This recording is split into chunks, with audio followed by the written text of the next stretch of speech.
ನಿಷ್ಕರುಣಿ ತಾಯಿಯೊಬ್ಬಳು ಆಗತಾನೆ ಜನಿಸಿದಂತಹ ಮಗುವನ್ನು ಕಸದ ಬುಟ್ಟಿಯಲ್ಲಿ ಎಸೆದು ಹೋಗಿರುವಂತಹ ಅಮಾನವೀಯ ಘಟನೆ ಬೆಳಕಿಗೆ ಬಂದಿದೆ.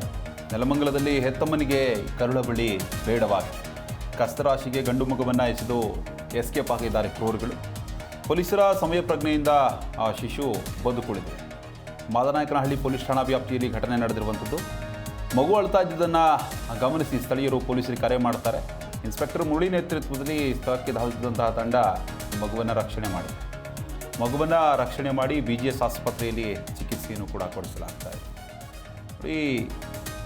ಈ ನವಜಾತ ಶಿಶುಗಳಾಗಿರಬಹುದು, ಈ ರೀತಿಯಾಗಿ ಮಕ್ಕಳು ಬೇಡ ಅಂತಂದರೆ ನಿಜವಾಗ್ಲೂ ಅವುಗಳಿಗೆ ಜನ್ಮ ಕೊಡುವಂತಹ ಪ್ರೊಸೆಸನ್ನು ಇರಲೇಬಾರ್ದು. ಅಂದರೆ ಈ ರೀತಿಯಾಗಿ ಕಸದ ಬುಟ್ಟಿಗೆ ಎಸೆಯುವಂಥದ್ದು, ಈ ರೀತಿಯಾಗಿ ಅಮಾನವೀಯ ಕೃತ್ಯವನ್ನು ಮಾಡುವಂಥದ್ದು, ಈ ಹಿನ್ನೆಲೆ ಪ್ರಕರಣವನ್ನು ಕೂಡ ಪೊಲೀಸರು ದಾಖಲು ಮಾಡಿಕೊಳ್ತಾರೆ. ಆದರೆ ಆ ಮಗು ಏನು ಮಾಡಿತ್ತು, ಆ ಮಗು ಏನು ತಪ್ಪು ಮಾಡಿತ್ತು? ಸದ್ಯಕ್ಕೆ ಈ ಮಗುವನ್ನು ರಕ್ಷಣೆ ಮಾಡಿ ಪೊಲೀಸರು BGS ಆಸ್ಪತ್ರೆಗೆ ದಾಖಲು ಮಾಡಿದ್ದಾರೆ. ಅಲ್ಲಿ ಚಿಕಿತ್ಸೆಯನ್ನು ಕೂಡ ಕೊಡಿಸ್ತಾ ಇದ್ದಾರೆ. ಆಹಾರ ಇಲ್ಲದೆ ಮಗು ನರಳುತ್ತಾ ಇತ್ತಂತೆ. ಸಂಬಂಧ ಮಾದನಾಯಕನಹಳ್ಳಿ ಪೊಲೀಸರು ಪ್ರಕರಣ ಕೂಡ ದಾಖಲಾಗಿದೆ. ನವಜಾತ ಶಿಶುವನ್ನು ಬಿಸಾಡಿದ್ದವರ ವಿರುದ್ಧವಾಗಿ ಅಧಿಕಾರಿಗಳು ಕೂಡ ತನಿಖೆಯನ್ನು ನಡೆಸ್ತಾ ಇದ್ದಾರೆ. ನಿಜವಾಗ್ಲೂ ಇಂತಹ ಘಟನೆಗಳು ನಡೀಬಾರ್ದು.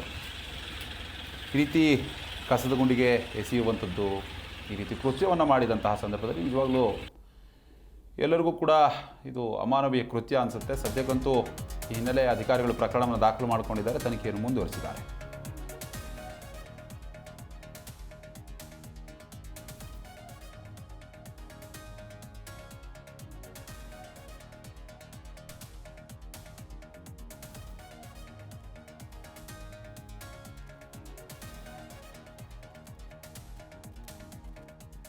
ನೀವು ಕೂಡ ದೃಶ್ಯಾವಳಿಗಳಲ್ಲಿ ಗಮನಿಸ್ತಾ ಇರುವಂಥದ್ದು ಇದು ಮಾದನಾಯಕನಹಳ್ಳಿ ಪೊಲೀಸ್ ಠಾಣಾ ವ್ಯಾಪ್ತಿಯಲ್ಲಿ ನಡೆದಿರುವಂತಹ ಘಟನೆ.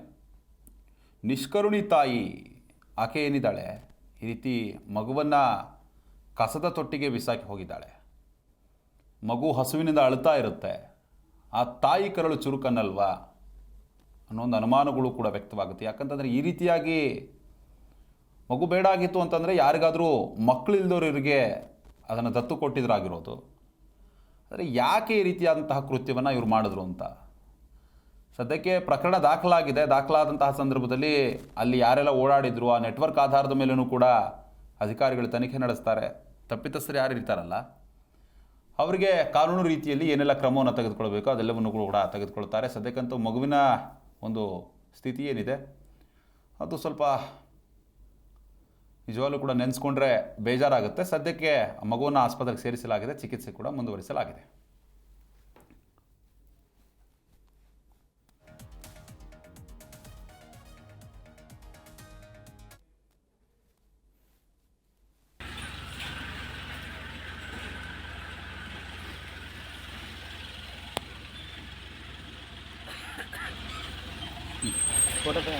ತಗೊಬನ್ನಿ